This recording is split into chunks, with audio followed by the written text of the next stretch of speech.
Boa noite, que a graça e a paz de nosso Senhor e Salvador Jesus Cristo esteja em cada coração. Segundo Timóteo capítulo 3, verso 16 diz assim: porque toda a escritura sagrada é inspirada por Deus e útil para ensinar a verdade, coordenar o erro, corrigir as faltas e ensinar a maneira certa de viver. Para que nós possamos aprender com esta revelação, nós temos que dar crédito a toda a palavra de Deus, começando no livro de Gênesis e terminando no livro de Apocalipse. É óbvio que se eu fosse falar sobre isso aqui agora, nós íamos gastar muito tempo. Então vou dar algumas ênfases a determinados pensamentos que a palavra de Deus nos traz para despertar no seu coração o interesse em buscar essas verdades na Bíblia. A Bíblia é um livro completo, pleno. Ela tem resposta para tudo que nós precisamos. Tudo que nós temos curiosidade tem na Bíblia. Do relacionamento humano, conjugal, social, financeiro, político, todas as respostas nós temos temas referentes a estes assuntos na Bíblia. Então vamos lá. Primeira coisa que nós precisamos aprender, que a Bíblia teve como propósito nos trazer a revelação de Deus, o Criador dos céus e da terra. Então no livro de Gênesis, ela começa falando exatamente como Deus criou os céus, a terra e tudo o que neles há, incluindo nós, os seres humanos. Então, se você não crê nisso, já fica difícil para você entender o conteúdo bíblico, porque Deus não se revela a quem não crer nele. É preciso primeiro crer em Deus para depois obter dele o conhecimento de todas as suas revelações contidas na palavra de Deus. A segunda coisa que você precisa entender é que Deus é verdadeiro. Não há como ele mentir, porque isso faz parte do seu caráter, a verdade. Ele é o Criador de todas as coisas e não há nenhum motivo para mentir, porque ele é soberano, está acima de todas as ações, de todas as leis, de todos os princípios éticos, morais ou qualquer outro que porventura você tenha a intenção de criar. Deus sabe todas as coisas e, portanto, ele é perfeito e em sua ação contínua não necessita de mentira para justificar nenhum dos seus feitos. A verdade por ele, portanto, é vivenciada no seu caráter, na criação, na sua expressão, nos seus ensinamentos, em tudo que ele faz.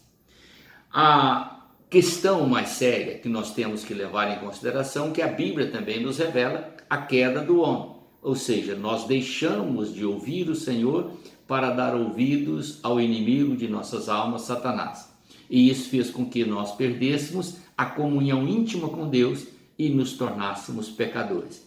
A queda do homem, houve necessidade, portanto, de Deus intervir para que nós pudéssemos encontrar-nos diante dele em posição de poder ouvi-lo e compreendê-lo. Conforme eu te disse, sem crer nele é impossível você obter estes conhecimentos. Então, para isso, Deus criou a justificação pela fé. Por que a justificação pela fé? Porque por atos nós não temos condições. Por pensamento não podemos ser justificados. Nós não podemos ser justificados com palavras, nem com atos e nem com pensamento. Porque em todos esses três processos nós continuamente cometemos pecado contra Deus. Então precisou que Deus criasse um outro processo e ele criou o processo da fé, que está fora da minha razão, está dentro de um conceito espiritual, porque até a fé é um processo divino, é ele que produz em nós esta força espiritual, esquisito para nos aproximarmos dele. Depois, a palavra de Deus nos mostra que houve necessidade de Deus mostrar o arrependimento através da fé, para que pudéssemos aproximar dele. E isso está revelado na Escritura de uma forma muito simples. A graça de Deus, que produz a regeneração. O que é a graça? É um dom gratuito de Deus. Deus distribuiu, através do seu amor, a salvação a todo aquele que nele crê. E com esse processo de crer naquilo que ele fez, o homem obtém a regeneração através do sacrifício do Senhor Jesus Cristo. É lindo você ler a Bíblia, vale a pena você gastar tempo estudando a palavra de Deus, porque todas as revelações estão dentro dela.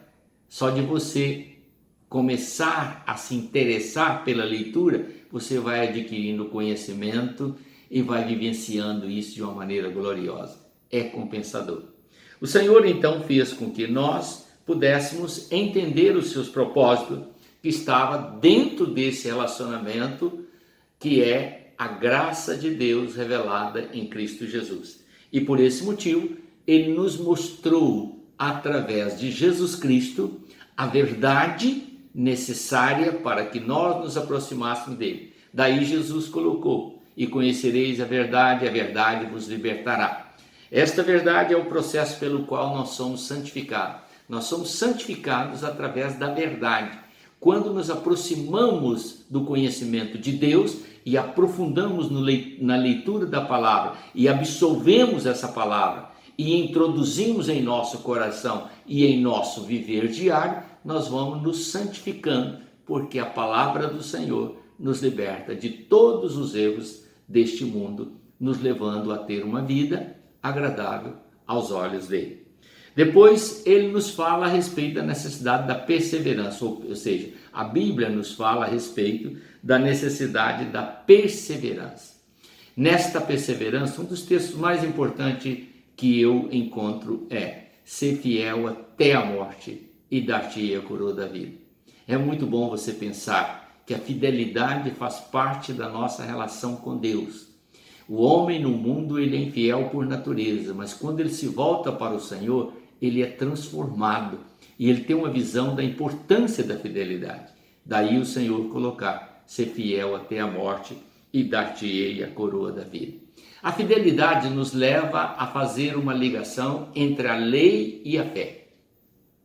A lei são os princípios estabelecidos por Deus para que nós tenhamos uma meta, um caminho para andarmos.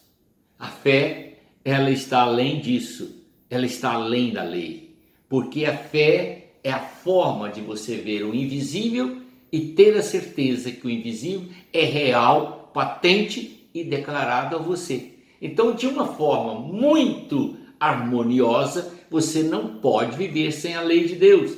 E você também não pode viver sem a fé. Então, qual é o caminho certo? Acoplar, unir, fazer uma fusão desses dois princípios gloriosos que a Bíblia nos revela. A lei nos mostra o pecado. A fé nos leva ao pleno conhecimento de Jesus Cristo, onde os nossos pecados são purificados e assim nos tornamos filhos de Deus por adoção. E temos, portanto, a comunhão do Senhor através da sua palavra. É muito glorioso você estudar a Bíblia. Vale a pena. Compensa. Procure priorizar a palavra de Deus. Eu sei que talvez você tenha tempo para ver o futebol, tem tempo para fazer uma leitura qualquer, tem tempo para passear, tem tempo para muita coisa e acha esse tempo perdido. Mas eu te digo, querido, a única coisa que é eterna é a palavra do Senhor. Então, se você quer viver eternamente, aprenda a harmonizar a sua vida com a leitura da palavra e você vai pegar gosto e vai viver eternamente esta alegria juntamente com o Senhor. Amém? Há muitas outras coisas maravilhosas que a palavra de Deus revela, as quais eu não abordei, mas lá está tudo registrado.